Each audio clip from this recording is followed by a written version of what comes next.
नमस्कार साथियों, एक और नए वीडियो में आप सभी का स्वागत अभिनंदन। इस क्लास में हम ऑपरेटिंग सिस्टम से संबंधित टॉप 25 मोस्ट इम्पोर्टेंट क्वेश्चन करेंगे जो सभी एग्जाम चाहे SSC, railway, banking, RPSC, UPSC या all state and all India exam के लिए मोस्ट इम्पोर्टेंट होंगे। तो आपको वीडियो को पूरा देखना है। चैनल को लाइक, शेयर एंड सब्सक्राइब कर सपोर्ट जरूर करें। शुरू करते हैं। पहला क्वेश्चन देखते हैं, वर्चुअल मेमोरी का मुख्य उद्देश्य क्या है। क्वेश्चन पूछ रहा है कि वर्चुअल मेमोरी होती है ऑपरेटिंग सिस्टम के अंदर, उसका मूल उद्देश्य क्या होता है। रैम की क्षमता को भौतिक रूप से बढ़ाना, डिस्क स्पेस को बचाना, मुख्य मेमोरी रैम से बड़ी प्रोसेस को चलाने की अनुमति देना या बूटिंग की स्पीड को बढ़ाना। तो इस क्वेश्चन का सही जवाब क्या है? ऑप्शन नंबर सी क्या है? मुख्य मेमोरी की प्रोसेस को बढ़ाना। देखिए कैसे साथियों, जैसे एक होती है हार्ड डिस्क और एक होती है रैम मेमोरी।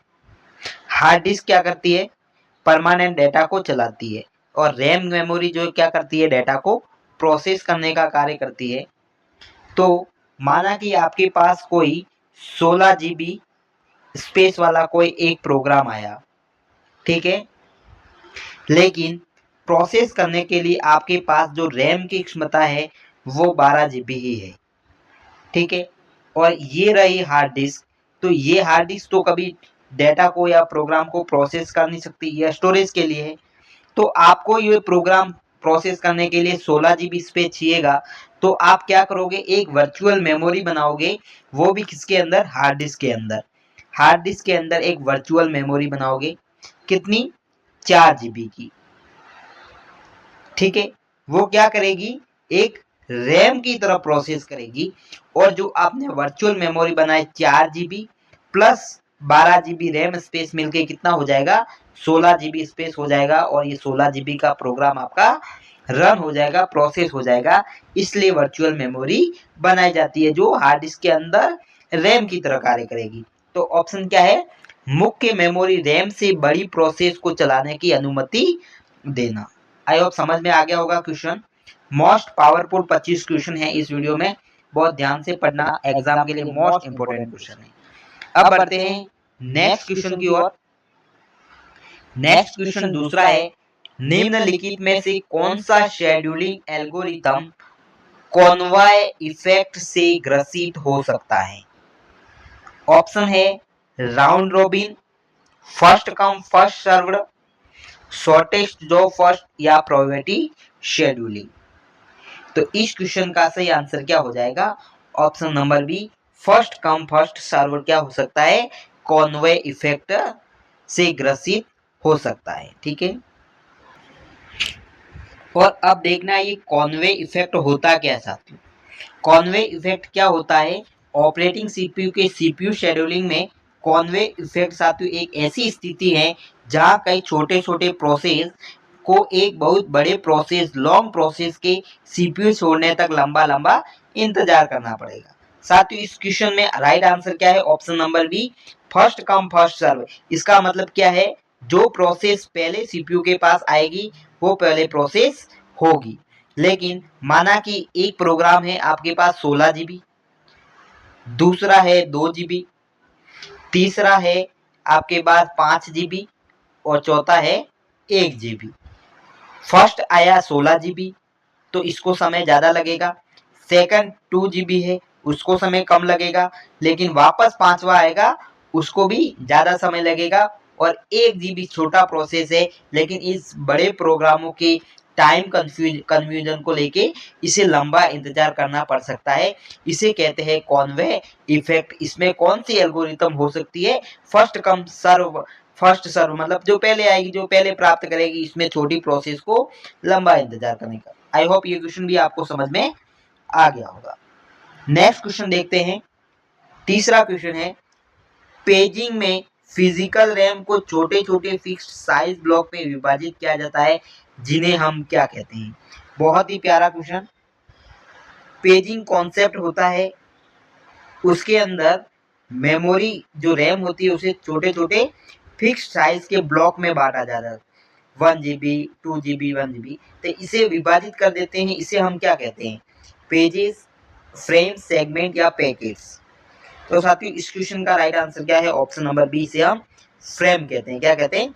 फ्रेम कहते हैं। अगला क्वेश्चन देखते हैं।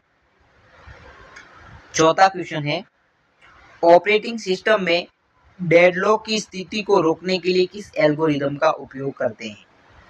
डेडलॉक की स्थिति को रोकने के लिए किस एल्गोरिदम का उपयोग करते हैं? Round robin algorithm, Dijkstra banker algorithm, page replacement algorithm या पैटर्सन एल्गोरिदम। तो इस क्वेश्चन का सही आंसर क्या हो जाएगा?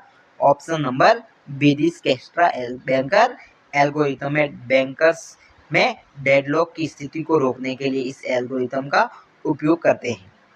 अब आपको समझना है डेडलॉक होता क्या है। तो साथियों डेडलॉक क्या होता है? ऑपरेटिंग सिस्टम में एक ऐसी अनवांटेड सिचुएशन बन जाती है जहां दो या दो से अधिक प्रोसेस एक दूसरे के कारण हमेशा के लिए रुक जाते हैं, क्योंकि हर प्रोसेस एक रिसोर्स का इंतजार कर रहा होता है जिसे किसी दूसरे को कॉल कर रखा है। सरल शब्दों में कहे तो तुम मेरा रास्ता छोड़ो तो मैं तुम्हारा रास्ता छोड़ू। माना कि आपने प्रिंटर एक है, क्या है? एक प्रिंटर है और दो प्रिंट एक साथ दे दी प्रोसेस के लिए, प्रिंट निकालने के लिए। तो प्रिंटर क्या करेगा? एक को प्रिंट करेगा, एक को होल्ड करेगा। इस सिचुएशन को सिंपली भाषा में क्या कहते हैं? डेडलॉक एल्गोरिथम, डेडलॉक कहते हैं। और इसके लिए हम डिजक्स्ट्रा बैंकर्स एल्गोरिथम का उपयोग करते हैं। ठीक है, नेक्स्ट क्वेश्चन, पांचवा क्वेश्चन है, थ्रेशिंग की स्थिति कब उत्पन्न होती है? थ्रेशिंग की कब उत्पन्न होती है? ऑप्शन, जब सीपीयू यूटिलाइजेशन बहुत अधिक हो जाता है, जब कोई प्रक्रिया एग्जीक्यूट नहीं हो रही हो, जब सिस्टम पेजिंग और पेज रिप्लेसमेंट में अधिक समय बिताता है बजाय वास्तविक काम के, या जब डेडलॉक होता है। तो इस क्वेश्चन का राइट आंसर क्या हो जाएगा? ऑप्शन नंबर सी, जब सिस्टम पेजिंग और पेज रिप्लेसमेंट में अधिक समय बिताता है बजाय वास्तविक काम के, उसे हम क्या कहते हैं? थ्रेशिंग कहते हैं। ठीक है, इस क्वेश्चन का सी ऑप्शन से। नेक्स्ट क्वेश्चन है, ऑपरेटिंग सिस्टम का कौन सा हिस्सा सीधे कंप्यूटर हार्डवेयर के साथ इंटरेक्ट करता है और कोर सेवाएं प्रदान करता है? ये क्वेश्चन वेरी वेरी इंपॉर्टेंट है। क्वेश्चन समझना, ऑपरेटिंग सिस्टम का कौन सा हिस्सा कंप्यूटर के हार्डवेयर के साथ सीधा इंटरेक्ट करता है? ऑप्शन है सेल, कर्नल, जीयूआई या एप्लीकेशन सॉफ्टवेयर। तो इस क्वेश्चन का सही आंसर क्या हो जाएगा? ऑप्शन नंबर बी, कर्नल है जो हार्डवेयर के साथ सीधा इंटरेक्ट करता है। ठीक है, अगला क्वेश्चन, मल्टी प्रोग्रामिंग का प्राथमिक लक्ष्य क्या है? ऑप्शन है यूजर के रिस्पॉन्स टाइम को कम करना, सीपीयू यूटिलाइजेशन को अधिकतम करना, फाइलों को सुरक्षित करना या मेमोरी स्पेस को कम करना। तो सही जवाब क्या हो जाएगा? ऑप्शन नंबर बी सही हो जाएगा, सीपीयू यूटिलाइजेशन को अधिक करना, यानी कि मल्टी प्रोग्रामिंग द्वारा सीपीयू का काम करने का यूटिलाइजेशन ज्यादा हो जाएगा। तो इस क्वेश्चन का बी ऑप्शन से, ये भी इंपॉर्टेंट क्वेश्चन। अगले क्वेश्चन की ओर चलते हैं। आठवां क्वेश्चन है, निम्नलिखित में से कौन सी स्थिति डेडलॉक के लिए आवश्यक नहीं है? बहुत ही इंपॉर्टेंट क्वेश्चन। तो ऑप्शन है mutual exclusion, hold and wait, primitive and circular wait. तो राइट आंसर क्या हो जाएगा? Option number C, primitive. ठीक है, प्रिमिटिव। नेक्स्ट क्वेश्चन 9, एक प्रोसेस कंट्रोल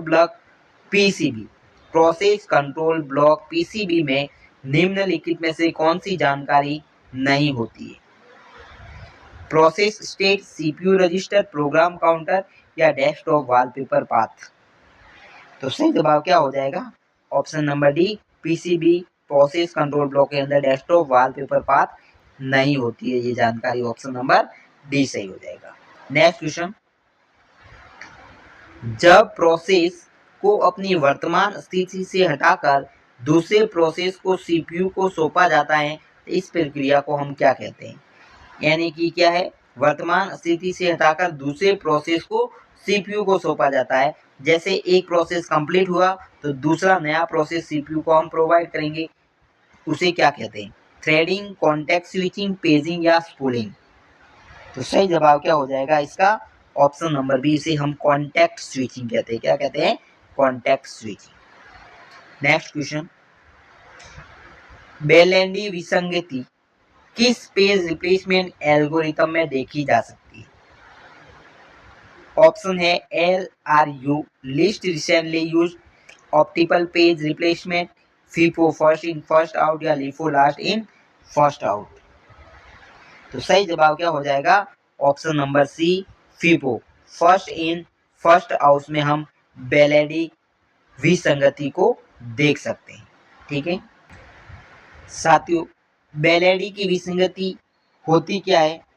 तो क्या होती है, ऑपरेटिंग सिस्टम के अंदर मेमोरी मैनेजमेंट, जिसे हम वर्चुअल मेमोरी में पेज रिप्लेसमेंट से जुड़ी एक बहुत अजीब और डिस्पर्स स्थिति होती है।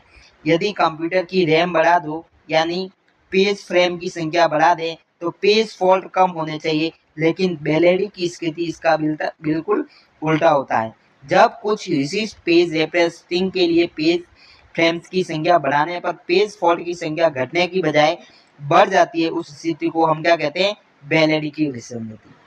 जब आप प्रोसेस कर रहे हैं साथियों, तो क्या है, फर्स्ट इन फर्स्ट आउट, मतलब क्या है, जो पहले आएगा वो पहले प्रोसेस होगा। तो फर्स्ट इन फर्स्ट आउट, तो फर्स्ट आएगा, उसके बाद में लास्ट आएगा। लेकिन बेलेंडी विसंगति में जब पेज को रिप्लेसमेंट करते हैं, तो क्या हो सकता है, पेज जाम हो सकते हैं, या फिर आप आसान भाषा में कहे तो पेज फॉल्ट की संख्या बढ़ सकती है। इसलिए ये फर्स्ट इन फर्स्ट आउट में ज्यादा देखने को मिल सकती है। ठीक है, ऑप्शन नंबर सी इसका राइट। अगला क्वेश्चन, सेमाफोर्स का उपयोग मुख्य रूप से किस कार्य के लिए किया जाता है? सेमाफोर्स का उपयोग हम किसके लिए करते हैं? ऑप्शन है मेमोरी मैनेजमेंट के लिए, प्रोसेस सिंक्रोनाइजेशन और क्रिटिकल सेक्शन समस्या को हल करने के लिए, डिस्क शेड्यूलिंग के लिए, या डेटा बैकअप के लिए। तो सही जवाब क्या हो जाएगा? Option number B, process synchronization और क्रिटिकल सेक्शन समस्या को हल करने के लिए हम सेमाफोर्स का उपयोग करते हैं। नेक्स्ट क्वेश्चन, निम्नलिखित में से कौन सा एक प्रिमिटिव शेड्यूलिंग का उदाहरण है? ऑप्शन है FCFS, round robin, non primitive SJF, या हाईएस्ट रिस्पांस रेशियो नेक्स्ट। तो सही जवाब क्या हो जाएगा? Round robin scheduling algorithm primitive scheduling का एग्जांपल है। ठीक है, next question, fork system call का उपयोग किसके लिए किया जाता है? Important question.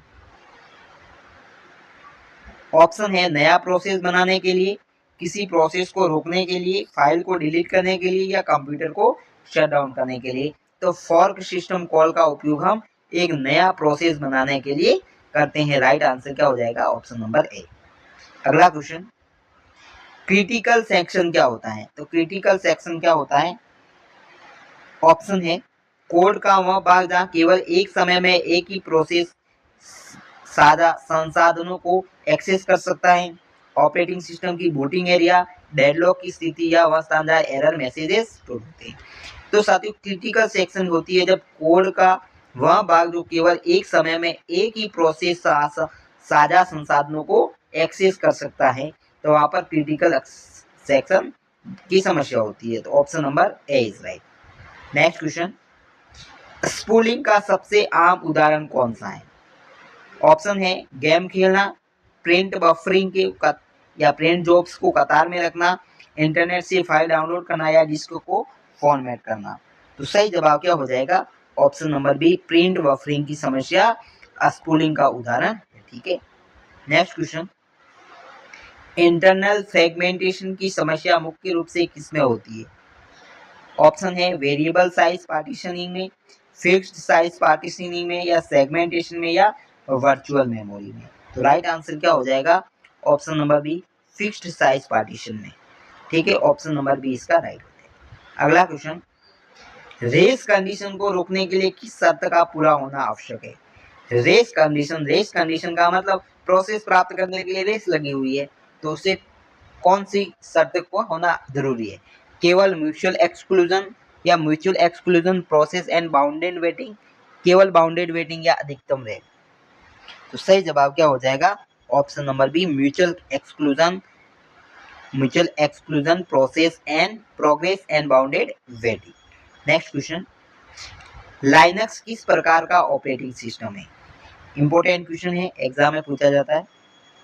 तो राइट आंसर क्या होगा? ऑप्शन है single user single tasking, open source multi user multi tasking, केवल रियल टाइम या प्रोप्राइटरी।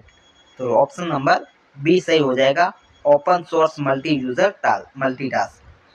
नेक्स्ट क्वेश्चन है 20वां, डिस्क शेड्यूलिंग में एसएसटीएफ का पूर्ण रूप क्या है? एक शेड्यूलिंग एल्गोरिथम है, उसका पूरा नाम पूछा है।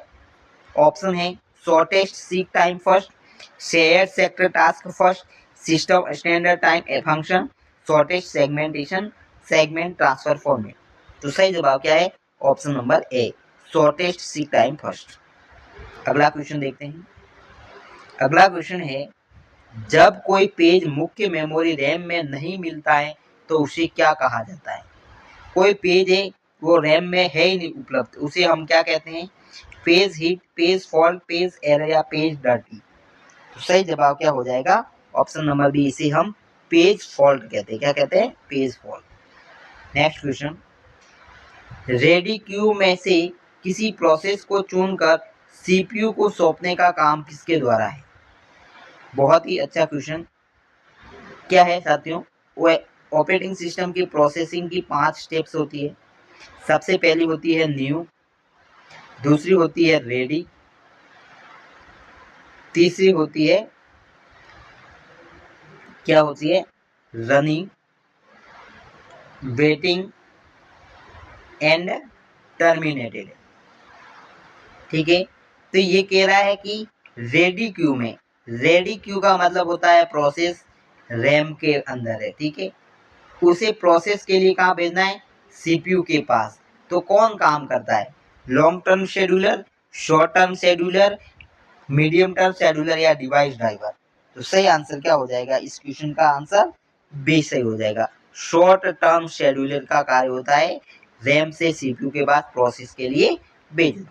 ठीक है, अगला क्वेश्चन, निम्नलिखित में से कौन सा एक डायरेक्टरी स्ट्रक्चर फाइलों को शेयर करने की अनुमति देता है और साइकिल को रोकता है? क्वेश्चन है कि डायरेक्टरी फाइलों को शेयर करने की अनुमति देता है और साइकिल को रोकता है। ऑप्शन है single level directory, two level directory, acyclic graph directory, tree structure directory. तो राइट आंसर क्या हो जाएगा? Acyclic graph directory, option number C right. अगला क्वेश्चन है शेड्यूलर का मुख्य कार्य क्या है? नेटवर्क की गति को नियंत्रित करना, विभिन्न प्रोसेस के बीच सीपीयू समय का वितरण तय करना, हार्ड डिस्क में डेटा लिखना या मेलवेयर को ब्लॉक करना। तो सही जवाब क्या है? विभिन्न प्रोसेसों के बीच सीपीयू का समय वितरण करना शेड्यूलर की जिम्मेदारी होती है। ठीक है, अंतिम क्वेश्चन, डर्टी बीट या मॉडिफाई बीट का उपयोग कहाँ किया जाता है? ऑप्शन है यह ट्रैक करने के लिए कि क्या किसी पेज को मेमोरी में लोड होने के लिए मॉडिफाई किया गया है, प्रोसेसर की स्पीड मापने, डेडलॉक का पता लगाने या केवल बूटिंग के समय। तो राइट आंसर क्या हो जाएगा? ऑप्शन नंबर ए, यह ट्रैक करने के लिए कि क्या किसी पेज को मेमोरी में लोड होने के लिए मॉडिफाई किया गया है। साथियों, ये 25 मोस्ट इंपोर्टेंट क्वेश्चन थी ओएस टॉपिक से। आई होप आपको वीडियो अच्छा लगा हो, तो चैनल को लाइक शेयर एंड सब्सक्राइब जरूर करें। ऐसे ही हम टॉपिक वाइज क्वेश्चन लाते रहेंगे और आपके एग्जाम में मदद करते रहेंगे। धन्यवाद।